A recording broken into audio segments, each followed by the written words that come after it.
One of the best things about homeschooling is being able to use your real life to educate your kids. You don't have to use a curriculum. You can just use whatever it is that you're doing in your everyday life, like gardening. Now, if you watch the video where I was planting all of these greens, you can see that they're nice and big now, and we've been eating them for a while, and we're planting things out in our big garden and in our herb garden in the back, and we're just getting everything ready for our Wisconsin growing season that is very slowly starting. But as I'm out getting our garden ready, my kids are doing a lot of things alongside me. My 6-year-old has been really interested in the garden this year. He's been out there planting. My almost 12-year-old really loves to help me with anything that needs machinery. Like the weed whacker or using a broad fork or any kind of tool. He loves tools, so that's been a fun project for him. My 15-year-old has been helping me to do a lot of weeding. A lot of my kids they come in and out of the garden, but one of the great things is that we can use this as a learning experience, and we can use it as part of our homeschooling.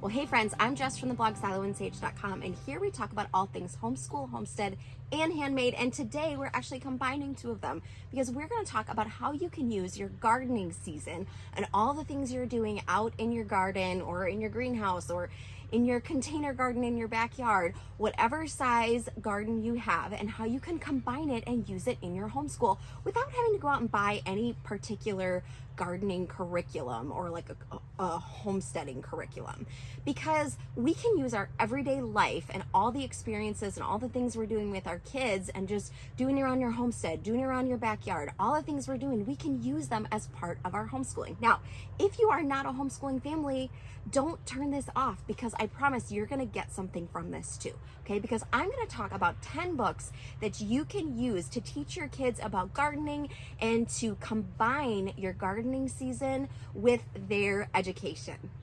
Now, in our family, we read a lot of books. We actually use books as the main curriculum in our house. So we don't buy curriculum for everything that we're going to learn about. We just use books. And this works great for the family style learning that we tend to do in our house. We do a lot of literature-based unit studies. So this is essentially like doing a unit study about gardening, but we're not going out and buying a curriculum to teach us about gardening. We're just gonna garden and read books about it. So this is perfect for summertime. So if your kids are normally in public school and you are, you have them home for the summer, this is a great opportunity for you to engage their brains without pulling out a workbook for them. Because let me tell you, you do not need to be using workbooks or curriculum during the summer. You can just use books. And gardening is just the perfect time for it. So I'm going to show you some of my favorite books that you can use. Just read them with your kids, talk about them. They can journal about them if you want. So that's one thing that we like to do a lot in our homeschool is journaling. So it doesn't mean you have to have like prepared questions for them. You can just have them draw and or write something after you read the book together. It can be as simple as that. It doesn't have to be anything special. Or you can have them keep a gardening journal, and it could be as simple as just like a notebook, and every day they go out to the garden and they draw something that they see. Maybe they make some observations about how things are growing, what is setting fruit right now, any like insects or things that they find in the garden. You can make it as elaborate or as simple as you want it to be. But books are a great part of it. So when you read a book together as a family and they are spending time with you in the garden, they're gonna relate those two things together. All right, so this is the first book. This is called A Seed is Sleepy by Diana Hutz Aston, and this is actually a whole series. They have a whole bunch of books in this series. I cannot think of any of the names off the top of my head. There's maybe one about a butterfly or a bug, a beetle. Yeah. I love the pictures. The illustrations in this book are just beautiful, but it really goes through what happens to a seed without being too educational. Like, it is educational. Your kids are going to learn a lot from this book, but it's not textbooky at all. It's beautifully written. It is a living book, if you're aware of that, within like the Charlotte Mason philosophy, if you've heard that phrase before. But it does like help kids to learn about plants. Here's a bean plant. You can see the bean plants that are growing in your garden, and then you can read about it, and you can have your kids planting seeds, and then you can read all about them, and they can write about them or draw about them in their journal. It's just such a great way to connect their real life with some learning that maybe, you know, the books are going to cover some things that you wouldn't talk about naturally. Like maybe you're not going to say to them like, oh, this is the stem of the plant and this is how the plant gets pollinated when you're actually out in the garden, but you can read a book about it instead.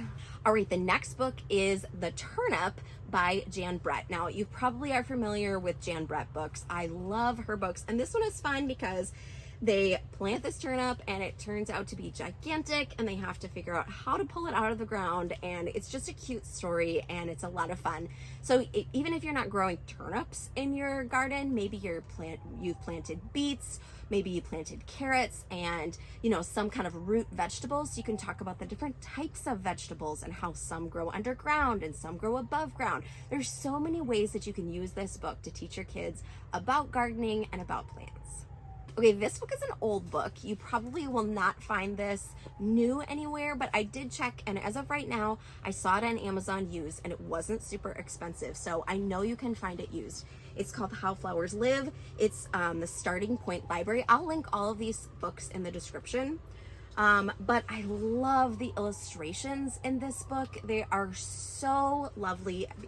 I really have a heart for vintage books. Like, they kind of tug at my heartstrings a little bit, and I just love to collect them, even the ones that like are a little bit young for my kids.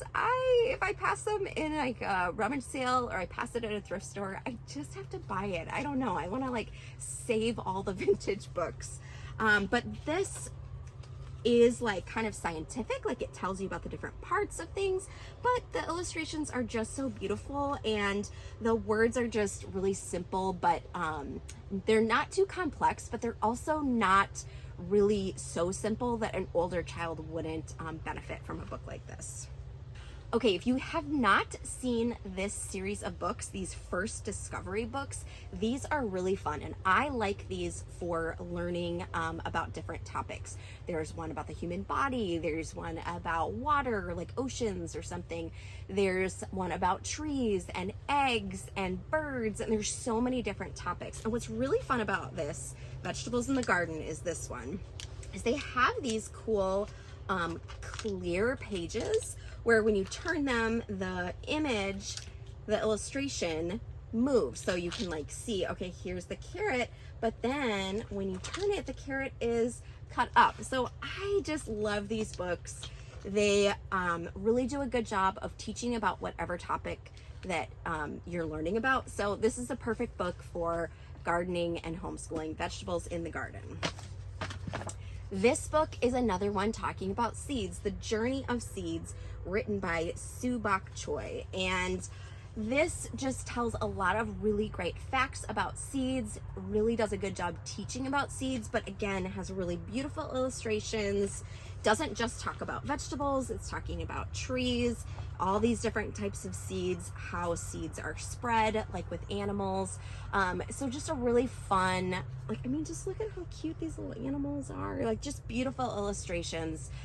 This is one of our favorite books and is definitely on our shelf right now. If you haven't seen my homeschool room tour, I have a shelf where I keep kind of seasonal books. So books that kind of relate to topics that we're, you know, discussing, like maybe a history topic that we're discussing, or if it's a particular season like winter, summer, fall, I'm gonna put out some books that are related to that season, especially for my younger kids. My 6-year-old really loves that kind of thing. But it's great for my older kids too. So these are definitely books that are on our seasonal shelf right now. Now, this book is not necessarily about gardening, but it's related because it's about bees. This one is called Bruno the Beekeeper, a honey primer by Anita Francisca Holasova. I'm sure that I butchered that. It's a pretty hefty book. Like it has a lot of pages, but it goes through how to raise bees. And obviously bees are a really important part of the gardening process. Now, we are personally not raising any honeybees. We know some people who are. We're maybe gonna go on a field trip to look at like a honey store, and they give like a tour of their beehives and how they do the honey and how they make it, and you know, how they harvest the honey and what they do with it. And so this is a great book if you are going to do anything like that, or if you know anybody who raises bees, or if you yourself are thinking of raising bees. This is a great book to have on your shelf because it really goes through the whole process and has beautiful illustrations again. And it goes through the whole process in seasons too. So this particular page says supplemental feeding of bees in the spring. So you can go through the process of beekeeping all through the year. Okay, this book, I have to say, is one of my absolute favorite books that I don't think enough people know about. It's called The Farm That Feeds Us, A Year in the Life of an Organic Farm by Nancy Castaldo. And this one is so great because it really does go through a year in the life of a farm. So it goes through all the different seasons, all the different things that they do. So this is awesome. Whether you are a large farm or a small homestead, or you just have some pots in your backyard, it goes through all the things that can be planted in the different seasons. And I mean, look, they're showing the plants in their different cells, like I have behind me, and planting them into the ground. It talks about cool weather crops. It talks about animals too. It talks about things that they're doing in the fall or in the winter. It's just a really, really good book that is not just for young kids. Like my hair just got in the book.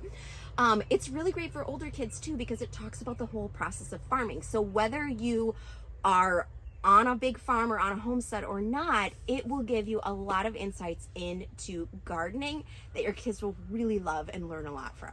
Okay, this one is just a really fun book. It's called Planting a Rainbow by Lois Ellert, and it's just really beautiful, and it's definitely geared a little bit younger, but I think my somewhat older kids think it's fun too, because it's just a really lovely book, and it talks about different types of, you know, it has like the different names of the different flowers, shows growing them. I think it would be really fun to read this book and then actually plant different colored seeds in a rainbow so your kids could see how this actually works. And your older kids could really get involved with that too, because they are going to be good at planting the seeds. Gail Gibbons' books are some of my favorites for teaching different topics. She has books on weather, she has books on farming, she has books on so many things, and I really like them because they're simple, but they're educational, and they're great for all ages. So this one is From Seed to Plant, and it really goes through the process of what happens in like a scientific way. It goes through the whole process of what happens to a seed all the way to a plant. Great illustrations again, but actually uses like scientific words, stigma, petal, pistil. So it is a good book for older kids. I think that picture books are really great for teaching older kids concepts that you might normally think of in a workbook or a like a textbook. We don't really use a lot of textbooks in our house, and so we actually do use a lot of picture books even for my older kids. All right, the very last one is called What's Inside a Flower by Rachel Ignatowski. And this one is, again, has beautiful illustrations. You can see that that is a really important part of my book picking process, but it also just helps kids to be attracted to a book and to be interested in it. This is a good book because it is like really simple, but it is a little higher level thinking. So it's talking about how worms are decomposers, talks about bacteria and fungi, talks about the different parts of a plant again. You can see all the different parts of the plant here. So it is a great book for teaching your older kids too. It's not just for young kids, but young kids will really love it too. They will really get into it and they will enjoy the pictures. And if you put all of these books together and any other books that you find or that you happen to have or you can get at the library that are about plants and seeds and gardening, you can see that you have like a full unit study here. If you combine this even with journaling and maybe making a little book about plants or making a little book about gardening or keeping a garden journal, you can see you have like a full-blown unit study. And so it's not very complicated to use books as curriculum. But like I said, even if you're not a homeschooling family, this is a great way to connect what your kids are doing to reading. Because as a former teacher, I can tell you that one of the best ways to get your kids interested in reading is connecting it with their real life. If they are reading books about things that are actually happening in their real life, they are going to be more engaged and they're going to be more interested. Or the opposite can happen. If your kids read a book and maybe they haven't been super interested in the garden, they might read the book and decide, oh, this is actually kind of cool. I want to go see this process happen. And they might come out and join you in the garden more often. Now, I'd love to know if you like this kind of video, if you like to see different books that you can use for unit studies or kind of like reviews of books. If you like this kind of video, leave a comment and let me know, because I'd love to know if I should do more of these types of videos, or if you don't like them at all, you can tell me that too in a nice way, please. All right, well, I'm gonna go close up my greenhouse because it is gonna get cold tonight. I think we are finally getting our last night that we dip into the 30s. So hopefully in the next couple days, I can finally get my tomatoes planted. But I will see you soon in another video. In the meantime, keep cultivating your home. Bye, friends.